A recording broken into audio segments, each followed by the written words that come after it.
அதற்கு ட்ரம்ப் சொன்ன பதிலையும் நம்ம இங்கே குறிப்பிட்டு பார்க்க வேண்டும். அதாவது, நாங்கள் உக்ரைனுக்கு அமெரிக்க படைகளை அனுப்ப மாட்டோம், உக்ரைனுக்கு தேவை என்றால் ஆயுதங்களை வழங்குகிறோம் என்று சொன்னார் ட்ரம்ப். உக்ரைனுக்கு நாங்கள் ஆயுதங்களை விற்பனை தான் செய்வோம், இலவசமாக கொடுக்க மாட்டோம் என்றும் கராராக சொல்லிவிட்டார் டொனால்ட் ட்ரம்ப். அவர் சொன்னதில் இன்னொரு முக்கியமான விஷயமுமே இருக்குது. அதாவது, உக்ரைன் இனிமேல் கிரிமியாவுக்கு ஆசையே படக்கூடாது அப்படின்னு சொல்லிட்டாரு. இந்த கிரிமியாங்கிறது 2014 ரஷ்யா கைப்பற்றிய உக்ரைனிய பகுதி. இந்த பகுதியை ரஷ்யா திருப்பி கொடுக்காது அப்படிங்கிறது தான் ட்ரம்போட பேச்சு. அதில் நேட்டோ அமைப்பிலையும் உக்ரைன் இனிமேல் சேர்க்கப்படாது அப்படிங்கிறதையும் தெளிவாக சொல்லிட்டாரு. இதன் தொடர்ச்சியாக எங்கள் பகுதியெல்லாம் ரஷ்யாவுக்கு விட்டு கொடுக்க முடியாது அப்படின்ட்டு ஜெலன்ஸ்கி கூறிவிட்டார். இதில் ரஷ்யா என்ன சொல்ல போகிறது அப்படிங்கிற பேச்சு தான் அதிகமாக இருந்தது. அதாவது, இந்த பிரச்சனைக்கு காரணமே ஐரோப்பிய நாடுகள் தான் அப்படின்னு குற்றச்சாட்டை முன்வைத்தது ரஷ்யா. ரஷ்ய வெளியுறவுத்துறை அமைச்சர் இது தொடர்பாக பேசியிருக்காரு.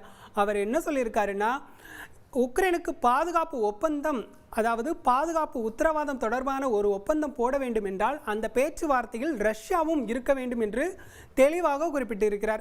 அதே வேளையில் இந்த ஐரோப்பிய நாடுகள் பாதுகாப்பு கொடுக்கிறோம் என்று உக்ரைனுக்கு படைகளை அனுப்பக்கூடாது என்றும் குறிப்பிட்டிருக்கிறார். இதன் தொடர்ச்சியாக புதின் மற்றும் ஜெலன்ஸ்கி இடையிலான சந்திப்பு நடைபெறுமா என்ற கேள்வியும் தொடர்கிறது. அலாஸ்காவில் புதினும் ட்ரம்பும் சந்தித்து பேசியிருந்தாங்க. ஆனால் என்ன பேசணும் அப்படிங்கிறத அவங்க சொல்லவே இல்லை. இந்த சூழலில் தான் ரஷ்ய அதிபர் புதின் என்ன டிமாண்டுகளை அங்கே வச்சாரு அப்படிங்கிற தகவல் வெளியாகியிருக்கிறது. அதாவது, உக்ரைன்கிட்ட இருந்து ரஷ்யா கைப்பற்றிய டான்பாஸ் பகுதியை திருப்பி ஒப்படைக்க மாட்டோம் அப்படின்ட்டு புதின் திட்டவட்டமாக சொல்லிட்டதா தகவல் வெளியாகியிருக்கிறது.